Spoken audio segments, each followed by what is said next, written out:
Find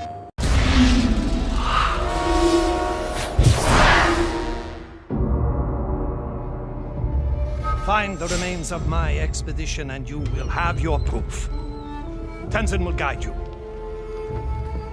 One of the advantages of having actors who do both the voice and the physical performance on the stage is that you get this unique energy when actors interact with each other that you just don't get when you record everybody separately in a sound booth. Hello. Oh! Whew! So much for foreplay. We allow a certain degree of improvisation among the actors.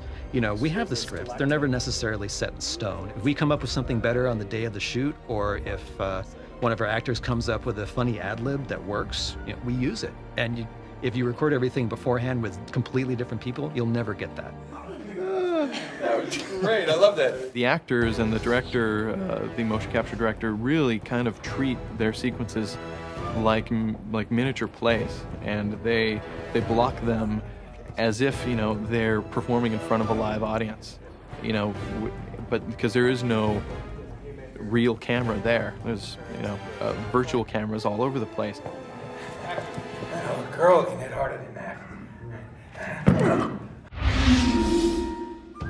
We work from an outline that we created at the beginning of the project. We flesh out the script and we work on the scenes as we go, and then when we get into the studio, we have a rehearsal day with the actors, we revise the material together, we get it up on its feet, and we block it as if we were shooting film. Then the next day we get together and shoot it for real with the full crew there and the mocap suits and everything. And even then we revise them on its feet. So it's a really different process than most video games use. What is it? We split the take. We split the take 3 ways, then you and I disappear together. There's been a lot of instances where you have studios who record the voices separately from the mocap, and the end result almost always looks, at best, looks like pantomime, and at worst looks like people running around flailing their arms. Let's not forget who walked out on who. The nice thing about motion capture is, unlike a live action shoot where, you know, if one person is okay in one take but the other person isn't, you're kind of having to choose between one or the other. I can choose anybody's take from any performance at any time so that we can always get the best possible result. The reason we are actually trying to capture the audio on the stage is because that's basically when the actor's in the moment and they're giving their best performance, and it just feels a lot better than when we ADR it. Often that feels, you know, kind of canned. You are the reporter who has been biting at my heels. You better pray that he is not bluffing. When I really get involved is really on the day of mocap shooting. So I'm there on the stage as we're recording the scenes, shooting the scenes with the actors, and I'm listening for continuity between takes. I'm listening for the right emotional tone between the actors. I'm listening for noise. I'm listening for all kinds of pollution in the sound. And we do a bunch of takes. I'm paying attention to it from sort of the holistic overview of how the performance fits into the larger story, into the script as a whole. I'm listening for the writing, whether it's working, whether what's on the page is coming out on the stage. I place the cameras where I think I'm going to get the best, most effective performances out of everybody, best establishing shots, best close-ups. And when the scene calls for it, especially in the more action-oriented scenes, we always try to add a bit of a handheld feel to the whole thing as well. Once Josh has decided which takes and which masters and all the time codes of the motion capture that he's going to order, I'll stitch it together. He gives me the leeway to make the timing feel good. It feels energetic. Then I go through all of the takes that we've recorded on the stage, not just the ones that we've selected. I'll make my best cut out of all that dialogue. Now, come on, I'm through playing the hero. Your adversary will not give up so easily. He will not stop until he possesses the thing he desires. The actors give us such great material on the stage, and when we come in, we have to complete that performance and make these characters really alive and who they are. That usually starts off with looking at what the characters are touching and what prop manipulations and how they interact with each other.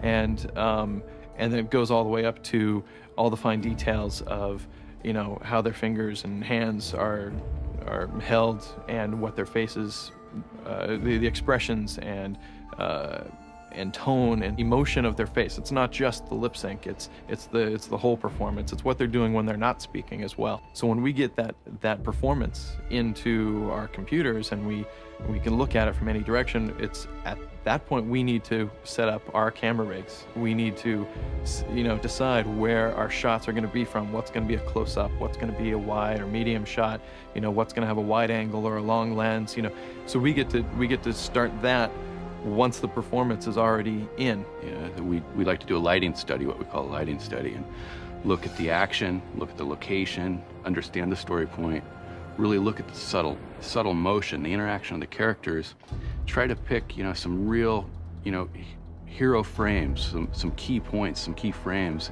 in that story point, in those scenes, and really light those to really bring the action to life. We start to move lights around in real time in the game, so we can, grab a hold of the sunlight and move it around and see, oh yeah, that angle of lighting really works nice on the character, and it really brings out the right emotion, so we get the right angle, marry that with the right color, now we've got a compelling shot developing. My relationship with Flynn is strictly professional. Really? Mostly professional. Oh. Often for the sounds in Uncharted 2, we will go out and actually do field recording. We've done that with a lot of the environment stuff. We also, record a whole lot of Foley as well. So, because we have all the characters that we have to cover, and their movesets are really, pretty extensive.